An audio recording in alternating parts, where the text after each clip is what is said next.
Bonjour, bienvenue à cette première vidéo sur l'exercice 2. L'exercice 2, c'est un problème assez classique de producteur et de consommateur. Donc je vais commenter le code qui vous a été donné. Alors ce code n'est clairement pas la meilleure solution, mais c'est intéressant parce que ça nous permet d'évoluer dessus.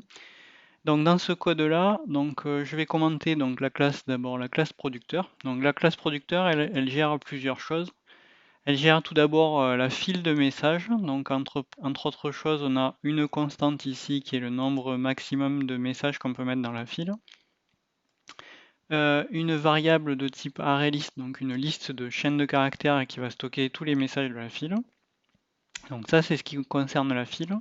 Il y aura aussi deux méthodes, une méthode insérer message et une méthode récupérer message, donc qui permet l'une d'insérer des messages dans la file et l'autre de récupérer les messages. Donc la première, insérer message, elle est privée puisqu'il n'y a que le producteur qui va l'appeler.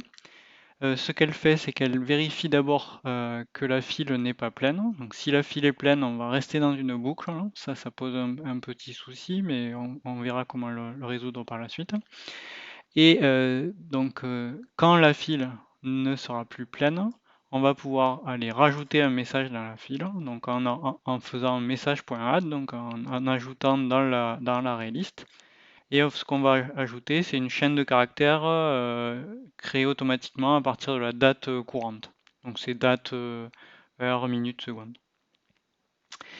Côté récupérer message, ce qu'on fait, c'est symétrique. Donc on vérifie d'abord si la file n'est pas vide. Donc tant que la file est vide, on boucle en affichant un file vide. Dès que la file n'est plus vide, on peut aller récupérer un message, puis enlever ce message et on renverra, la fonction renvoie le message. Et cette méthode-là va être appelée par le consommateur. On va le voir tout à l'heure. Donc ensuite, en plus de la file, ce que gère la classe producteur, donc ça déjà c'est pas très logique puisqu'une classe elle devrait gérer qu'une seule chose, hein, ça c'est le mieux.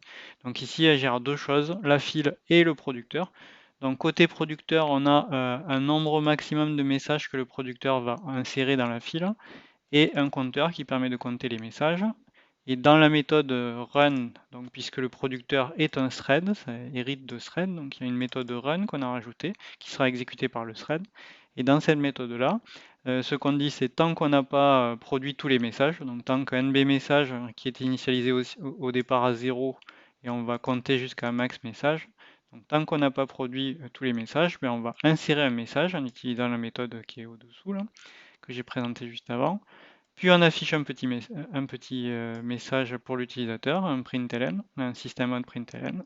Ensuite, on va compter qu'on a produit un premier message. Puis on fait un sleep. Alors la méthode sleep qui est donc en fait héritée de la classe thread permet de bloquer le thread qui va exécuter cette méthode sleep pendant ici une seconde puisque c'est en millisecondes que c'est exprimé. Voilà, et donc ça c'est dans une boucle, donc en fait on va produire 50 messages comme ça. Côté consommateur, donc ce qui est dans le code, c'est que là on va gérer uniquement le consommateur, donc on a un nombre maximum de messages, c'est symétrique avec le producteur. On a un compteur de messages. Puis dans la boucle tant que, ce qu'on va faire, c'est tant qu'on n'a pas produit les 50 messages, on va récupérer un message, afficher le numéro du message qui a été produit et incrémenter. Et le message, il est déjà incrémenté ici, donc ça veut dire qu'on commence à 1. Donc en réalité, on doit consommer en fait un peu moins, donc 49 messages au lieu de 50.